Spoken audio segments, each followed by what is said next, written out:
आपका स्वागत करती हूँ।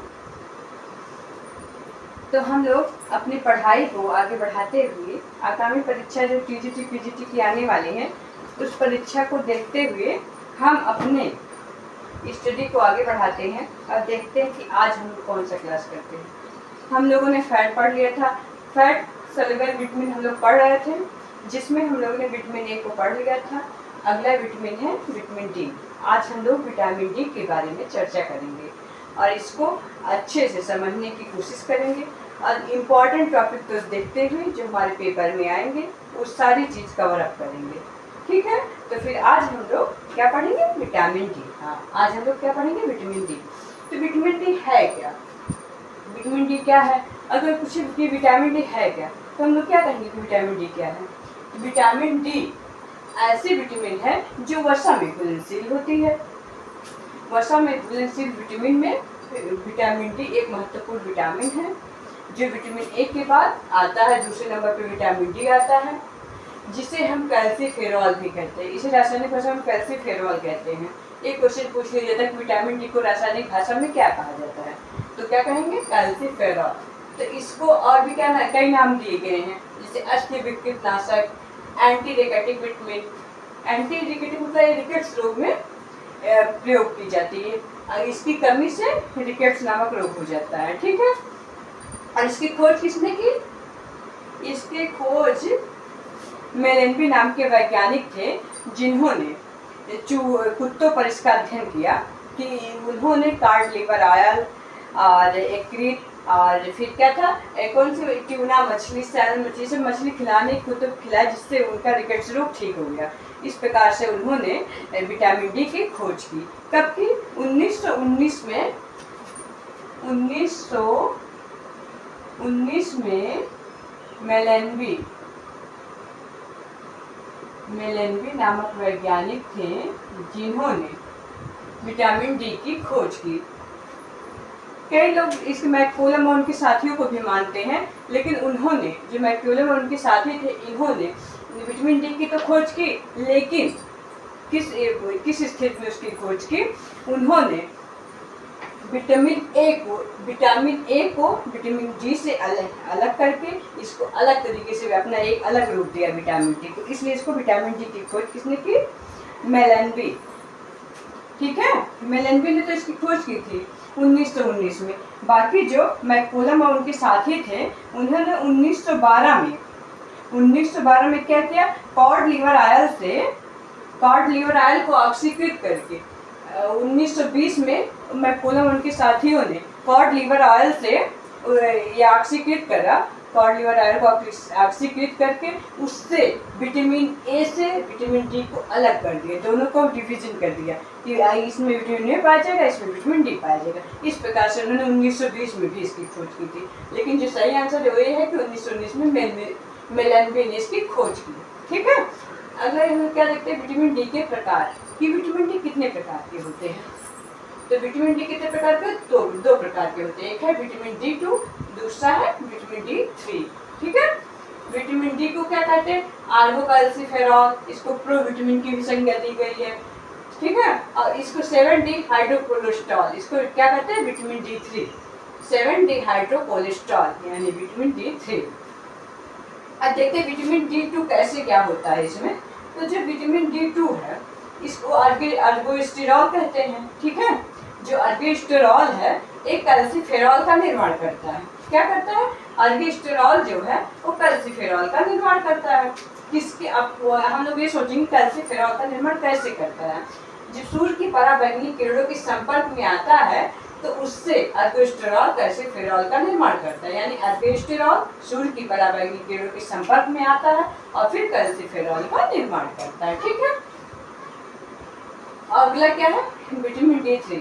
ये कहाँ होते हैं? इस शरीर में त्वचा के नीचे इकट्ठा रहते हैं। ठीक, इस शरीर में हमारी जो त्वचा है इसके नीचे इकट्ठा रहते हैं और ये सूर्य की पराबैंगनी किरणों के संपर्क में आने पर विटामिन डी में परिवर्तित हो जाते हैं। ठीक है, इसलिए हम लोग विटामिन डी जो है सूर्य की किरणों से भी मिलता है। इसका कैसे क्या होता है कि जब हमारा शरीर सूर्य के प्रकाश की स्थिति में जाता है, सूर्य के प्रकाश में हम पहुंचते हैं, तो जो हमारे त्वचा के नीचे विटामिन डी इकट्ठे हुए रहते हैं वो वो जो है परिवर्तित हो जाते हैं। किसमें परिवर्तित हो जाते हैं? विटामिन डी में। ठीक है, एक नोट लीकेज प्रतिरोधक पदार्थ होता है प्लस स्टीरॉल यौगिक, दोनों मिला के हम क्या बनता है? Vitamin D. ठीक, लीकेज प्रतिरोधक पदार्थ प्लस स्टीरॉल यौगिक बराबर विटामिन डी। ओके, और ये जो विटामिन D2 है ये कहाँ पाया जाता है? क्वेश्चन ये भी प्रश्न बन सकता है कि विटामिन D2 कहाँ से मिलता है, कहाँ पे मिलता है, किस जगह पे? तो ये पेड़ पौधों से मिलता है, वनस्पतियों से। किससे? पेड़ पौधों से। पेड़ पौधों से विटामिन D2 पेड़ पौधों से मिलता है। अभी ये भी तो पूछा जा सकता है कि विटामिन D3 कहाँ से पाया जाता है? तो जो विटामिन D3 है ये प्राणिज जगत से पाया जाता है। ठीक है, प्राणिज जगत से। ओके, ये क्वेश्चन पूछ भी लेते कि विटामिन D3 कहाँ से पाया जाता है, D2 कहाँ से पाया जाता है? तो D2 पेड़ पौधों से, D3 प्राणिज से। ठीक है, अब हम लोग क्या देखते हैं कि जो ये चीज इसमें और लिखना है कि सूर्य ये तो हो गया विटामिन D2, इसमें एक क्वेश्चन और फंसेगा कि ये अधिकतर कहाँ, इसकी प्राप्ति का स्रोत जो है क्या है? फफूंद व खमीर। फफूंद व खमीर में अधिकतर देखने को मिल जाते हैं क्या? Vitamin D2। ठीक है, विटामिन D2 फफूंद और खमीर में अधिकतर देखने को मिल जाते हैं। अब देखते हैं कि अवशोषण, इसका अवशोषण कहाँ से होता है? विटामिन डी का अवशोषण छोटी आंत में होता है।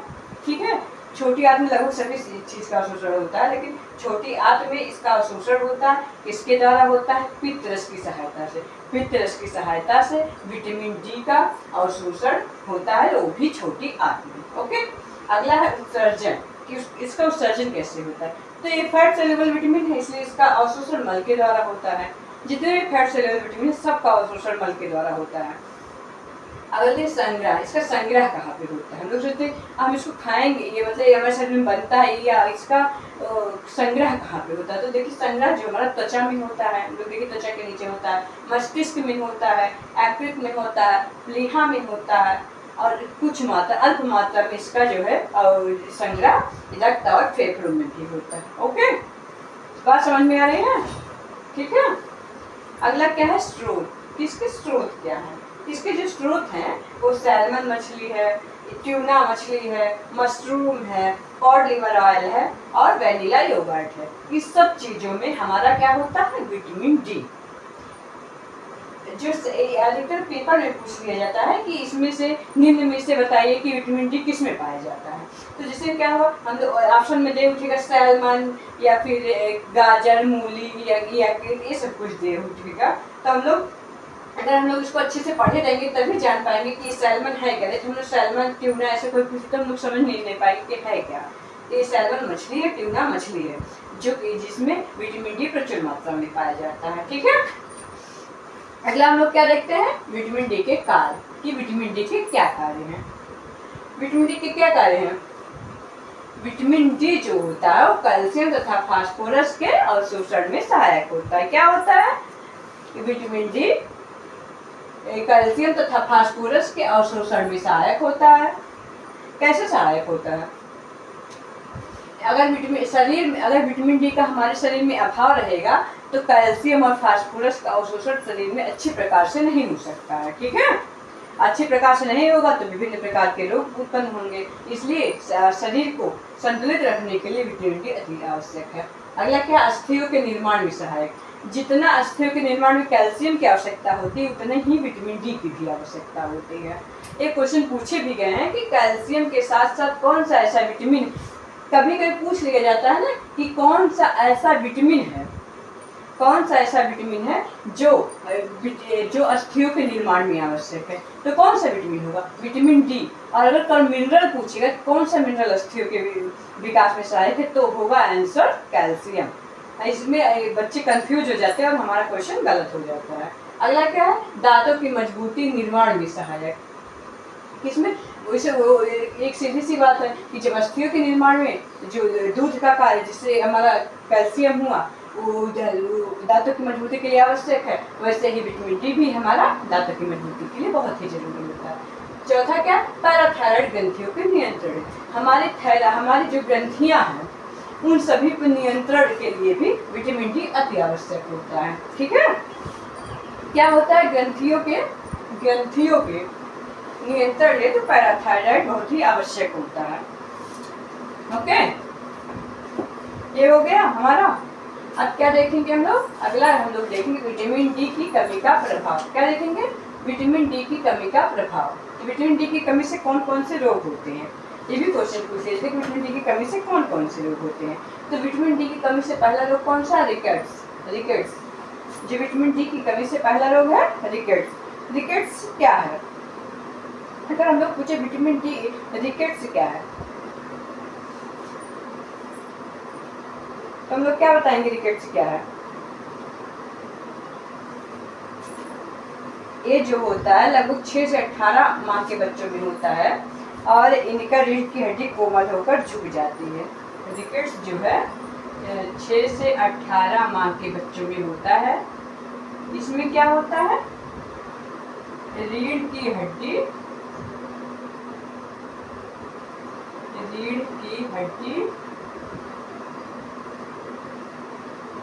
कमजोर होकर झुक जाती है,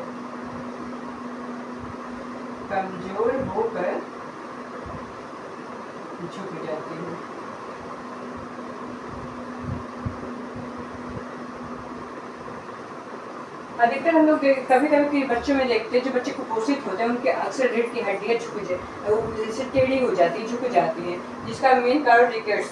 इसमें कैल्शियम और विटामिन डी दोनों की कमी से हो जाता है। क्या हो जाता है, रिकेट्स। इससे क्या होता है, इसको हम काइकोसिस भी कह सकते हैं, यानी कुबड़, और इसका एक नाम वही है काइकोसिस, यानी कि इसको हम कुबड़ भी कहते हैं।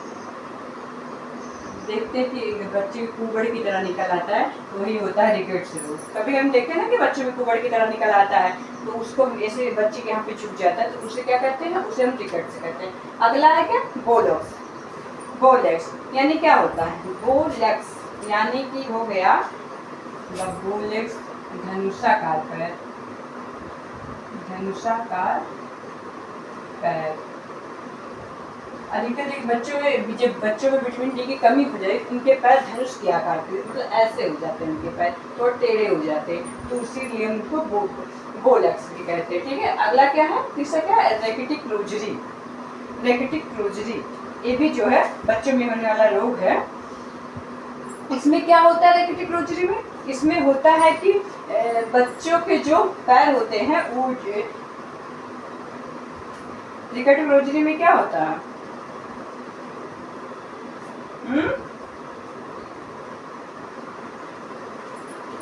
रैकेटिक रोजरी, इसमें जो होते हैं ना पसलियां जो होती हैं, पसलियां गोल गोल हो जाती, मोती के समान, पसलियां गोल गोल मोती के समान हो जाती हैं। ठीक है, ये क्या अगला है, और देखिए चौथा क्या, कौन सा रोग है, पिजन चेस्ट क्या होता है, कबूतर की तरह छाती, बच्चों की छाती कबूतर की तरह हो जाती है इसमें, पिजन चेस्ट में। अगला है सेकंड, ऑस्टियोमलेशिया किसकी कमी से होता है, ऑस्टियोमलेशिया विटामिन डी की कमी से होता है। विटामिन डी और कैल्शियम, इसको भी ध्यान में रहेंगे, मिनरल पूरे कैल्शियम विटामिन पूछेगा तो विटामिन डी, तो इसकी कैल्शियम, ये ऑस्टियोमलेशिया किस में होता है, वयस्कों में होने वाला ये रोग है, ये वयस्कों में होता है। अगला है ऑस्टियोपोरोसिस मतलब होता है पोरोसिस, हड्डियों में छिद्र हो जाना। ये अधिकतर वृद्धावस्था में होता है। कब होता है, वृद्धावस्था में। ये बूढ़े लोगों में होने वाला रोग है। ठीक है, और ये किसकी कमी से, लगभग हार्मोन्स की कमी से जब ये रोग हो जाता है। हार्मोन्स की कमी का मतलब होता है कि महिलाओं में हार्मोन्स की कमी, यानी महिलाओं में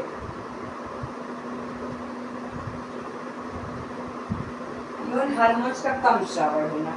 ठीक है, क्या होता है, यौन हार्मोन्स की कमी हो जाती है महिलाओं में, यौन हार्मोन्स की कमी, यौन हार्मोन्स की क्या हो जाती है, कमी। और ये क्या, विटामिन डी, विटामिन डी की कमी से कैल्शियम भी कम हो जाता है। तो हम आप लोग को बता ही रहे थे कि विटामिन डी जब कम होता है तो कैल्शियम भी कम हो जाता है।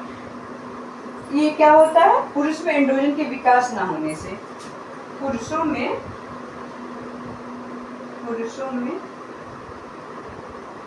एंड्रोजन हार्मोन जो होता है उसकी कमी से, ठीक है। पुरुषों में क्या होता है, एंड्रोजन हार्मोन जो होता है उसका विकास नहीं होता, एंड्रोजन का विकास बाधित हो जाता है, विकास ना होने से, ठीक है। अगला है टिटैनिक। चौथा क्या, इसका जो लास्ट रोग होता है वो होता है टिटैनिक। टिटैनिक क्या, टिटैनिक मतलब एक ऐसा रोग होता है जो मांसपेशियों में क्षय के कारण होता है। इस रोग जब होता है तो हमारी मांसपेशियों में, हाथ पैर में बहुत ही आसानी पीड़ा होती है। इसी वजह जब हमारे विटामिन डी की कमी या कैल्शियम की कमी होता है तो स्त्रियाँ कमजोर हो जाती हैं और इसमें बहुत ही मरोड़ होता है, पीड़ा होती है, जिसे टिटैनिक नाम दिया गया है, ठीक है। ओके,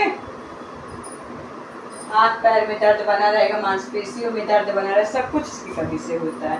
कैल्शियम और विटामिन दोनों की कमी से क्या होता है, एक कैल्शियम की कमी प्लस विटामिन की कमी, विटामिन डी की कमी, दोनों की कमी से टिटैनिक रोग हो जाता है। यानी मांसपेशियों का क्षय हो जाता है, मांसपेशियों में मरोड़ आती है, उसमें हाथ पैर में दर्द होता है, शरीर में ऐंठन होती है, दर्द होता है, सब कुछ होता है इसमें टिटैनिक में।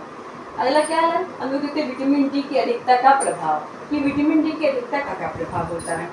तो विटामिन डी की अधिकता कब होती है, जब कैल्शियम का ज़्यादा हो जाता है हमारे शरीर में, कैल्शियम का जमा होने लगता है तो विटामिन डी की भी अधिकता हो जाती है, क्योंकि दोनों एक दूसरे से कोरिलेटिव है, ठीक है। विटामिन डी और कैल्शियम दोनों एक दूसरे से कोरिलेटिव है, और इसी जब उसकी अधिकता हो जाएगी तो इसकी भी अधिकता हो जाएगी, और जब अधिकता हो जाएगी तो उससे क्या होगा, हाइपर कैल्सीमिया नामक रोग हो जाएगा। हाइपर कैल्सीमिया नामक रोग किसकी कमी से होता है, विटामिन डी की कमी से। ओके, तो आज हम लोगों ने क्या देखा, आज हम लोगों ने पूरी तरीके से विटामिन डी को कंप्लीट कर लिया है। विटामिन डी से क्वेश्चन पूछे जाएंगे, इसकी कमी से अधिकतर क्वेश्चन, कमी जो है इम्पोर्टेंट है, इससे तो लगभग क्वेश्चन जो होते हैं हमारे फंस ही जाते हैं। एक दो क्वेश्चन तो आप लोग पेपर उठा के अगर टीजीटी पीजीटी का देखे होंगे, टीजीटी में तो आता है क्वेश्चन, एक अधिकतर बात देखे तो एक पेपर जरूर, एक क्वेश्चन जरूर आए होंगे। ओके, तो ये सारी चीज़ें एक अच्छा सा एक शार्ट नोट्स हमने आप लोग को दे दिए हैं, इससे आपका विटामिन डी अच्छे तरीके से कंप्लीट हो जाएगा और आपकी आने वाली टीजीटी के पेपर के लिए बहुत ही हेल्पफुल रहेगा। तो प्लीज़ आप लोग इसको देखिए और हमारे चैनल को सब्सक्राइब करिए। Thank you so much.